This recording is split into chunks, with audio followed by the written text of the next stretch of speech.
pas n'importe qui. Nous recevons le très respectable frère Jean-Dominique Okemba. Jean-Dominique Okemba, vous entendez? Du Congo-Brazzaville. Jean-Dominique Okemba est le bras droit du président du Congo-Brazzaville, Denis Sassou Nguesso. Il apporte un message de son président. Voilà, il apporte un message de son président. Hein? Jean-Dominique Okemba apporte un message de son président, Sassou. 8% à la Grande Loge française. Mais vous avez vu l'enveloppe qui était remplie? Dedans, il y a des chèques, immensément des centaines d'argent. Vous voyez, c'est un club des mafieux. Regardez Sassou. Voilà, 8%. Le président Omar Bongo, qui nous a amené le fils qu'il a adopté, Ali Bongo XPD, hein? Un Biafra de merde, qui tue immensement au Gabon.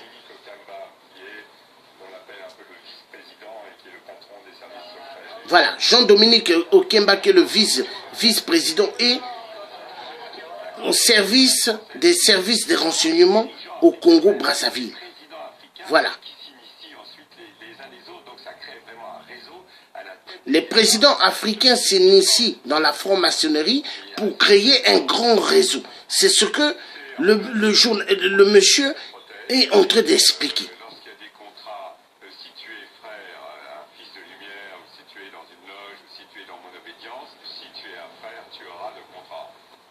Voilà, si tu es mon frère, voilà. Si tu es mon frère, tu auras les contrats. Bon, je vais revenir d'abord sur une personne qui écrit, mais Ping est dedans aussi. Ok. Vive Gabon. Bon, attendez. Est-ce qu'une personne s'appelle, je n'ai jamais vu ça, vive Gabon? Non. Ça, c'est un faux profil. Ça, c'est un faux profil avec une photo d'une fille qu'ils ont mis, ils ont écrit Vive Gabon. Non, il n'y a aucune personne qui s'appelle comme ça. Donc ça, c'est des faux profils.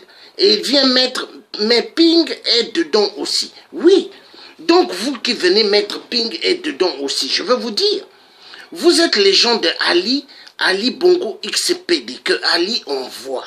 Bienvenue dans l'espace de la vérité. Je veux vous dire la vérité. Vous êtes venus dans un secteur où il y a la vérité.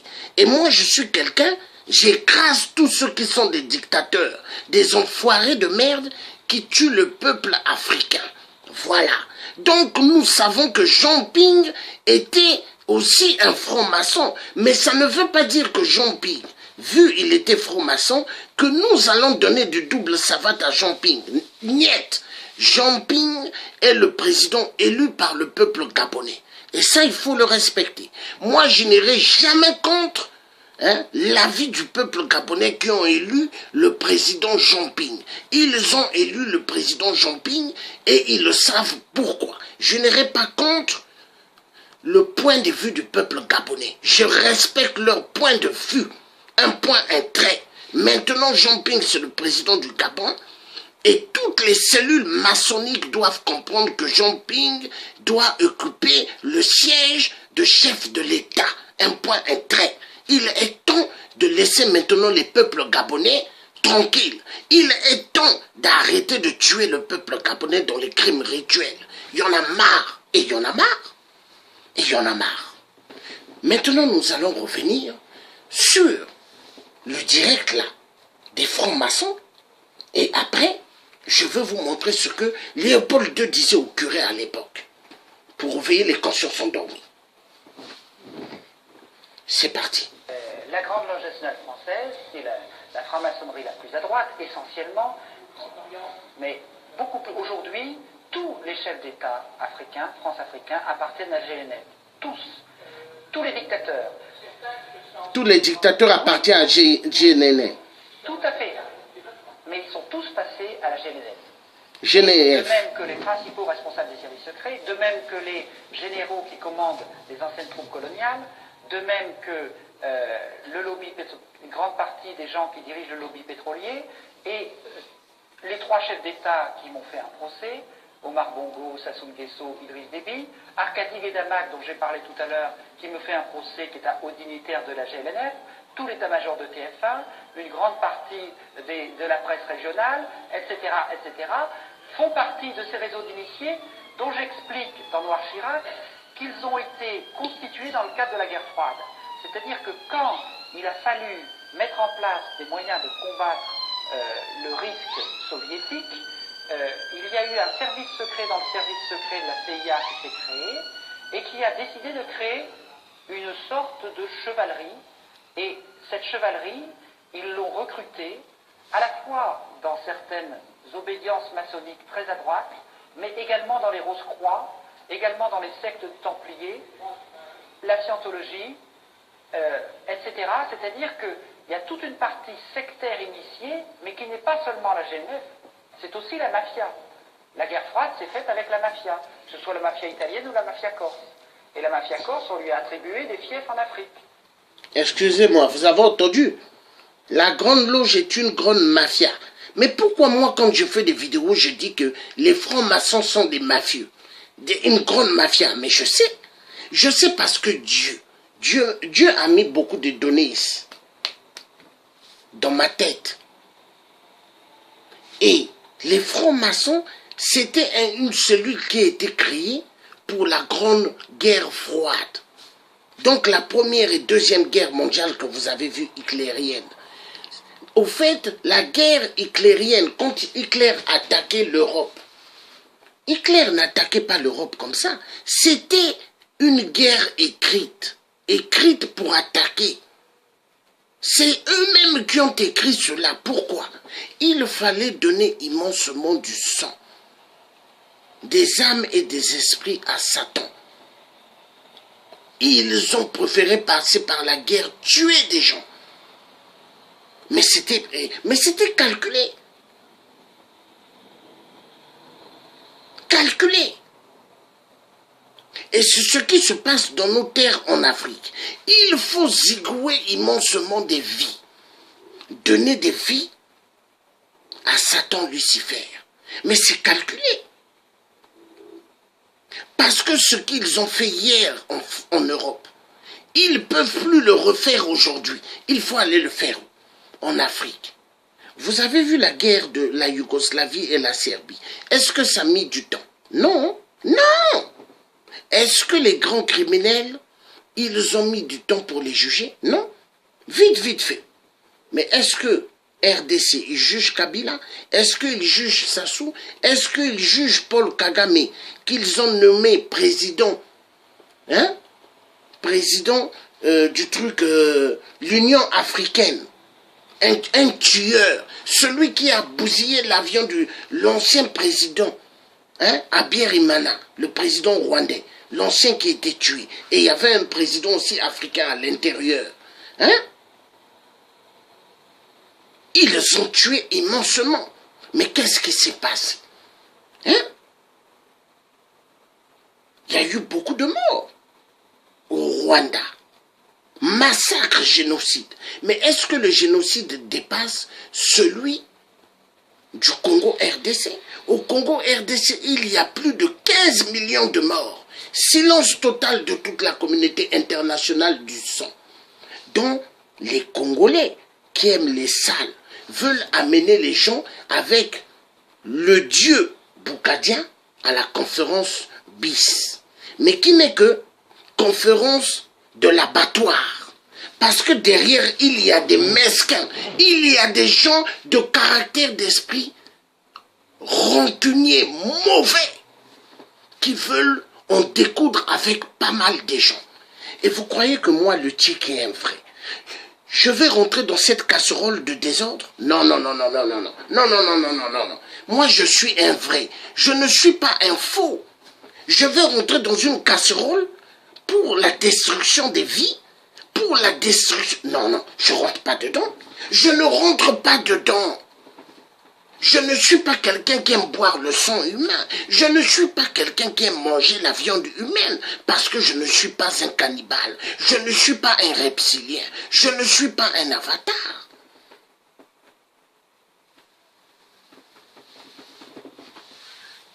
La vérité doit être dite. La vérité doit être dite. Nous allons repartir sur le direct là et après, Il faut que je mette le truc sur Léopold II. Et il est en train de vouloir revenir en Corse.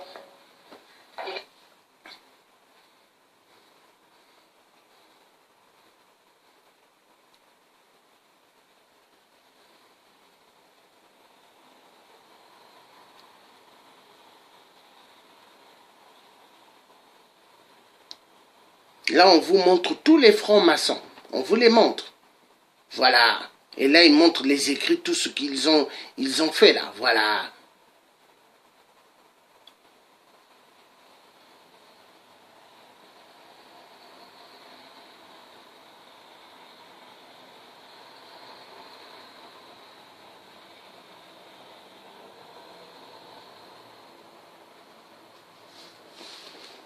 Bon. Merci, vive Gabon. Au fait, oui, tu dis que tu n'es pas une personne d'Ali, ok. Mais au fait, c'est quoi? Quand tu crées une page sur Facebook, il faut mettre ton vrai nom. Ton vrai nom, il ne faut pas se cacher dans des faux noms. Parce que moi, là, regarde-moi. Moi, c'est mon vrai visage. Et le nom qui est écrit Georges Passy, c'est mon vrai nom. Tu vois, je ne me cache pas derrière un faux nom. Non, il n'y a pas besoin. Quand on est un vrai guerrier, un vrai résistant, on ne se cache pas derrière des noms de fabrique. Non, on met son vrai nom. Est-ce que tu vois?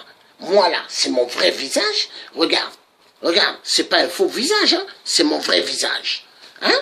Et mon vrai nom. Bon, maintenant, nous allons passer Léopold II. Voilà. Léopold II.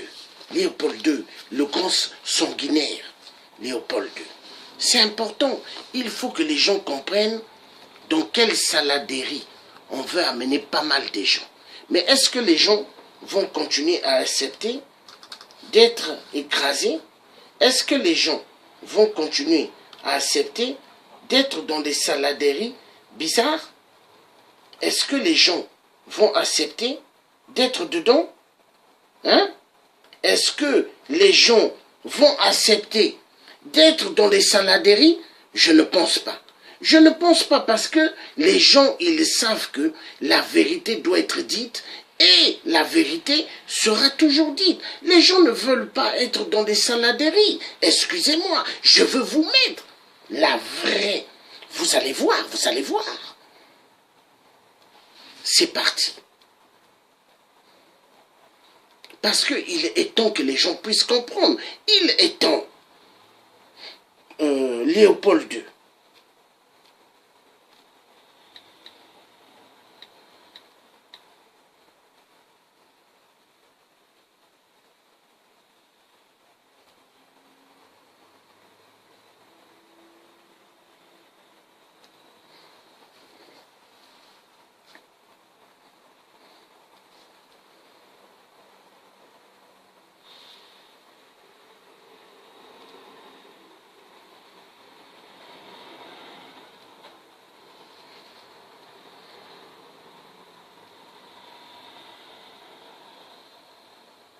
Dites-leur que les statuettes que vous gardez chez vous sont l'œuvre de Satan. Voilà, c'est parti. Le discours de Léopold II, vous allez suivre. Comme ça, vous allez comprendre. Voilà.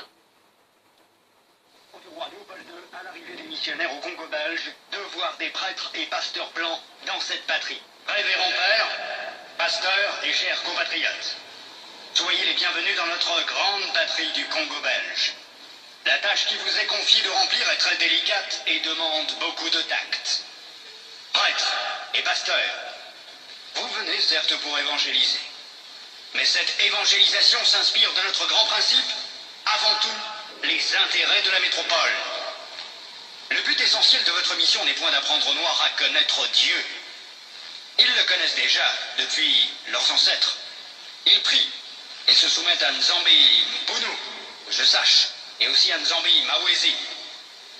Ils savent que tuer, voler, coucher avec la femme d'autrui, calomnier, insulter est mauvais. Ayons le courage de l'avouer, vous ne venez pas leur apprendre ce qu'ils savent déjà. Votre rôle est essentiellement de faciliter les administrateurs et les industriels, c'est-à-dire que vous interpréterez l'Évangile de la façon qui sert le mieux vos intérêts dans cette partie du monde. Pour ce faire, vous veillerez entre autres à désintéresser nos sauvages noirs des richesses dont regorge leur sous-sol, afin d'éviter qu'ils s'y intéressent ou qu'ils nous fassent une concurrence meurtrière, rêvant un jour à nous déloger de cette partie avant que nous ne nous enrichissions. Votre connaissance de l'Évangile vous permettra de trouver des textes qui recommandent et qui font aimer la pauvreté. Par exemple, « Heureux les pauvres, car le royaume des cieux leur appartient. » Il est plus difficile pour un riche d'entrer au ciel qu'à un chameau de passer par le trou d'une aiguille, etc. Vous ferez donc tout pour que les nègres aient peur de s'enrichir pour mieux mériter le ciel. Les soutenir petit à petit pour qu'ils ne se révoltent jamais un jour. Les industriels et les administratifs seront obligés de se conformer à ce que je vous recommanderai, à vous prêtres et pasteurs blancs, de temps en temps, pour vous faire craindre, de peur de courir à la violence, injurier, battre. Il ne faudra pas que les nègres ripostent ou se nourrissent de vengeance. Pour cela, vous leur renseignerez par tous les moyens et vous insisterez pour qu'ils suivent l'exemple de tous les saints qui ont tendu les joues, qui ont pardonné les offenses, qui ont reçu les crachats et les insultes sans tressaillir. Il faudra les décourager et les détacher de tout ce qui pourrait leur donner le courage de nous affronter. Je songe ici spécialement à leurs nombreuses fétiches de guerre qu'ils prétendent ne point abandonner.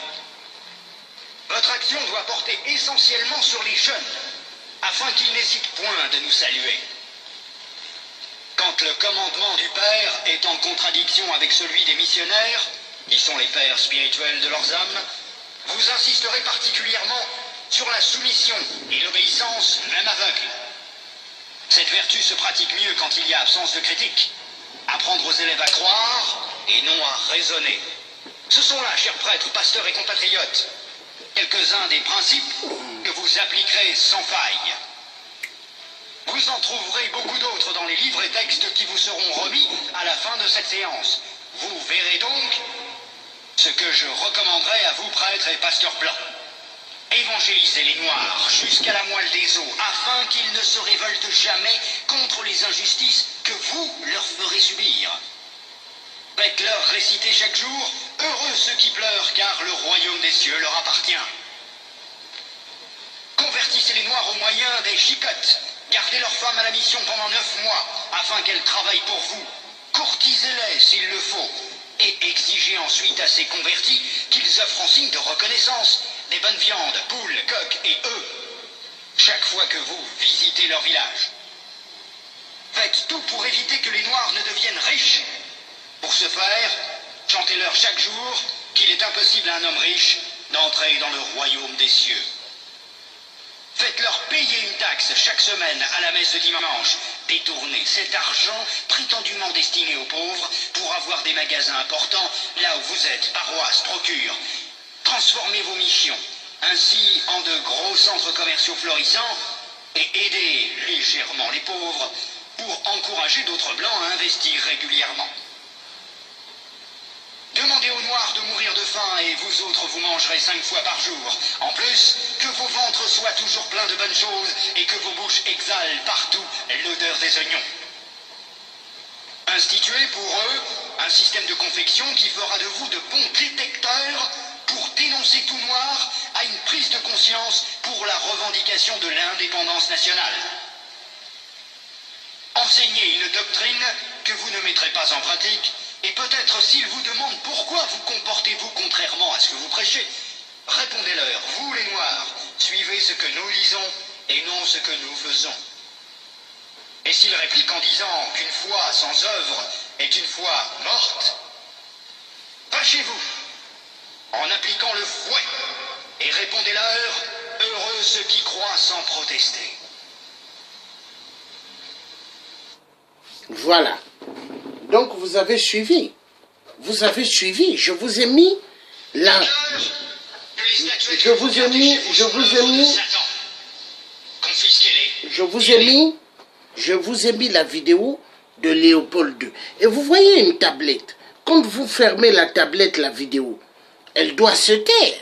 Parce que c'est l'être humain qui doit guider la tablette et non la tablette qui doit guider l'être humain. J'ai fermé et pourtant, mais j'ai posé sur le canapé, mais ça continuait à parler. Toujours la voix de Léopold. Après, j'ai encore appuyé pour que ça se ferme. Donc c'est pour vous dire, Léopold II, c'était le disciple de Satan, Lucifer sur terre. Exactement comme Sassou Nguesso, exactement comme Ali Bongo, XPD, exactement comme Kabila, XPD, exactement comme Paul Kagame, XPD, exactement comme Ouattara, XPD, exactement comme Paul Kagame, XPD, exactement comme Idriss Déby, XPD, exactement comme tous les dictateurs. Tous les dictateurs qui tuent le peuple africain. Mais ils tuent le peuple africain, ils sont qui? Est-ce que eux, ce sont des dieux? Est-ce que c'est eux qui ont créé l'être humain? Je ne pense pas. Mais ils aiment tuer l'être humain parce que pour eux, ils se disent pour eux qu'ils sont des dieux. Mais est-ce qu'ils sont vraiment des dieux? Je ne pense pas. Je ne pense pas. Ils ne sont pas des dieux. Mais ce sont des êtres humains qui ont perdu la raison. La raison de quoi? La raison sur la vérité. La vérité. Parce qu'il y a une vérité que les gens doivent respecter sur terre. Respecter l'être humain. Respecter la vie humaine. Respecter l'être humain que Dieu a donné ce qu'on appelle la vie. Mais est-ce que cette vie la respecte? Ils ne respectent pas la vie parce que pour eux, il faut tuer. Mais ils ne tuent pas leurs enfants, ils tuent les enfants des autres. Hein? Ils tuent ceux des autres. Et les francs-maçons chez eux. Mais c'est un monde dingue. Un monde dingue.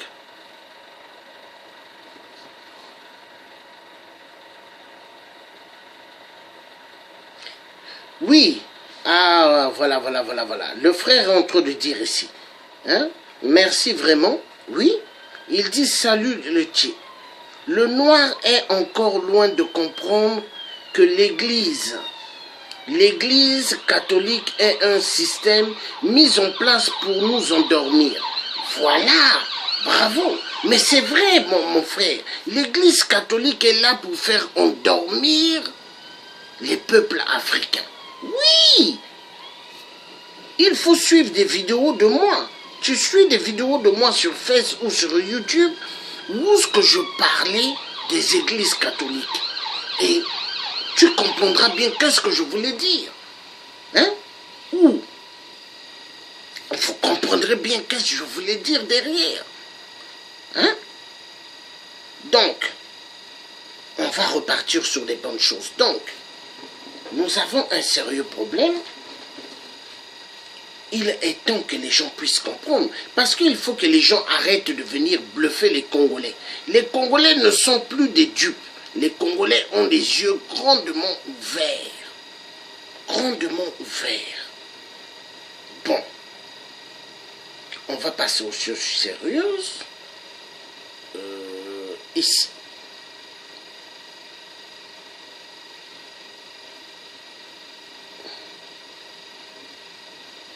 Déjà ici, quand vous regardez, il y a la mallette bleu, blanc, rouge que, ici ils ont mis un noir, hein, un noir donc qui amène la mallette bleu, blanc, rouge, remplie du fric, beaucoup d'argent. Et il donne à celui qui est ici, qui représente un blanc, il lui donne la mallette. Il lui donne cette mallette remplie d'argent. Et il y a même des billets qui tombent. Maintenant ici, le blanc lui donne une mallette à l'Africain, mais une mallette avec beaucoup de dossiers. Mais dossiers, dedans, il y a quoi? Il y a des documents à l'intérieur, documents que la France vous soutient, que la France sera toujours là pour soutenir vos crimes et vous serez toujours protégés. Hein? Voilà pourquoi, en Afrique, on laisse à ce que on puisse exécuter immensement des vies. Est-ce que vous voyez? On laisse les dictateurs là. Parce que ces dictateurs-là sont les bien-aimés des Illuminati et des francs-maçons. Oui, ils les aiment.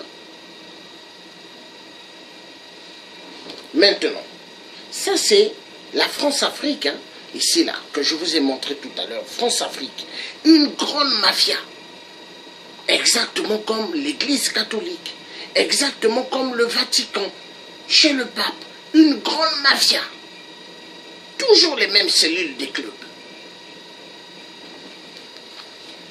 Et avec leur Jésus, aux longs cheveux, Jésus blanc, avec des yeux bleus, grandement faux. Jésus-Christ n'est pas né en Europe, ni aux États-Unis. Jésus-Christ, c'est un noir, un bantou, né sur la terre de Congo. Pourquoi en RDC, c'est l'un des pays où il y a plus de minéraux et toutes les richesses se trouvent là-bas? Parce que la terre du Congo, c'est la terre de Yahweh, la terre de Dieu le Tout-Puissant. La terre où est né Simon Kimbangu, la terre où est né Kimpavita. Mais la vérité doit être dite. Et ce que la grande prophétie de Simon Kimbangu qu'il avait dit, le Congo va être libéré à partir de ceux, des enfants africains Congo qui sont allés en Europe, aux États-Unis, ils reviendront pour libérer. Mais c'est nous. Et ça va se faire. Le Congo, Brazza, le Congo, RDC, le Gabon, tous ces pays-là vont être libérés. Toute l'Afrique. Parce que Satan ne peut pas avoir le contrôle de la main de peuples africains et des biens que Dieu a mis dans le sol. Dieu est en colère que le peuple qu'il a mis toutes les richesses en Afrique, ce peuple devait être un peuple émerveillé et non un peuple qu'on devait tuer.